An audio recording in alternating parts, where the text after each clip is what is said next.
வணக்கம் சார். வணக்கம். ஓகே, உங்க பேரு? சிவராமன். சிவராமன். Okay okay. நீங்க ஏஜ் சார்? 59. 59. ஓகே. நம்ம ஹாஸ்பிட்டல்ல வந்து பாத்தீங்கன்னா சார் வந்து முட்டி தேய்மானத்துக்காகவும் அதே மாதிரி அவருக்கு கண்டினியூஸா வந்து சளி தொந்தரவு இருந்துகிட்டே இருந்தது. இது வந்து பாத்தீங்கன்னா அவருக்கு சின்ன வயசுல இருந்தே இந்த ப்ராப்ளம் இருந்தது. அந்த பிரச்சனைக்காக தான் நம்ம ஹாஸ்பிட்டலுக்கு வந்திருக்காங்க. எந்த ஊர்ல இருந்து வந்திருக்கீங்க சார்? விழுப்புரம் மாவட்டம் மலவனூர்.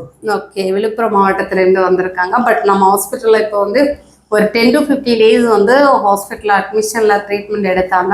எடுத்ததுக்கு அப்புறம் அவருக்கு எந்த மாதிரி வந்து இம்ப்ரூவ்மெண்ட்ஸ் இருக்கு அப்படிங்கறது அவர் எந்த மாதிரி ஃபீல் பண்ணியிருக்காருன்னு நம்ம பேஷண்ட்ஸ் கிட்டே கேட்டு தெரிஞ்சுக்கலாம்.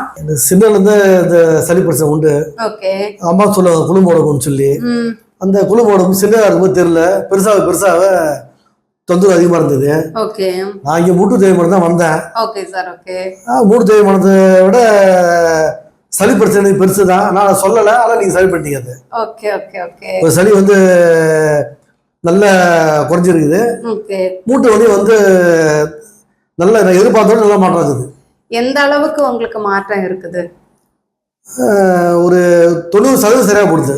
ஓ, இங்க வந்து 90% சரியாயிருச்சு. அதுக்கப்புறம் வந்து பிசியோதெரபி வந்து இந்த எக்ஸசைஸ் நீங்க செஞ்சீங்கன்னாக்கா வந்து உங்களுக்கு வந்து திரும்ப அந்த பிரச்சனை வராது. ஓகே. அது 90-100 ஆகிக்கலாம்னு சொல்லிக்கிறாங்க. சரி சார். அந்த நம்பிக்கையில நான் வந்து இங்க வந்து கிளம்புறேன் நான். ஓகே, இன்னைக்கு டிஸ்சார்ஜ் ஆகுறீங்க. Okay, super sir. இப்போ உங்களுக்கு இந்த சளி தொந்தரவுன்னு சொன்னீங்கல்ல, இது வந்து உங்களுக்கு எந்த மாதிரி சிம்டம்ஸ் இருக்கும் உங்களுக்கு? ஏன்னா இது நீங்க இப்போ ஏஜ் வந்து பாத்தீங்கன்னா 59 சார். ஆனா இந்த இஷ்யூஸ் வந்து நீங்க சின்ன வயசுல இருந்தே இதுல வந்து பாதிக்கப்பட்டிருக்கீங்க. சின்ன வயசுல இருந்தது, முதல்ல வரும் போவோம். ஓகே. இப்போ தொடர்ச்சியாவே வந்து 52 வயசுல இருந்து தொடர்ச்சியாவே காலைல தூங்கி இருந்தாக்கா வந்து மாசலி இருக்கும். அந்த ஒரு அரை மணி நேரம் அளவுக்கு இரும்பு சளி எடுத்த பிறகு ஒரு தானாக ஃப்ரீயாயிடும். மருந்து மாத்திரம் இல்லாத. ரொம்ப அதிகமாச்சுன்னா நான் வந்து ஊசி போடுவேன். இல்லைன்னா வந்து இப்ப இந்த 10 நாளா வந்து எந்த இன்ஜெக்ஷனுமே இல்லாத இது வந்து மெடிக்கல் பிராக்குன்னு சொல்லுவாங்க இல்லையா, அது மாதிரி நடந்து போச்சு. இங்கே ஹாஸ்பிட்டல் அந்த மாதிரி தெரியல எனக்கு. இந்த 10 நாளுமே நான் தனியாக தான் வந்தேன், யாரும் துணைக்கு வரல.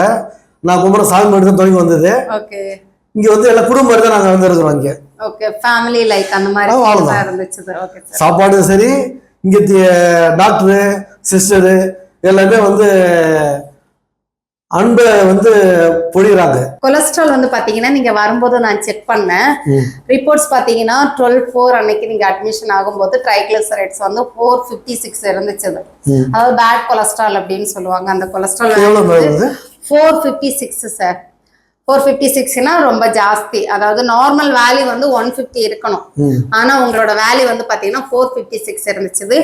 பட் நம்ம என்ன பண்ணோம்னா ஒரு 10 days கழிச்சு நம்ம அந்த டெஸ்ட் ரிப்பீட் பண்ணி பாத்திரலாம், எந்த அளவுக்கு வந்து உங்களுக்கு கொலஸ்ட்ரால் குறைஞ்சிருக்கு. அதே மாதிரி கிரியாட்டினைன் பார்டர்ல இருந்தது, 1.4 இருந்தது.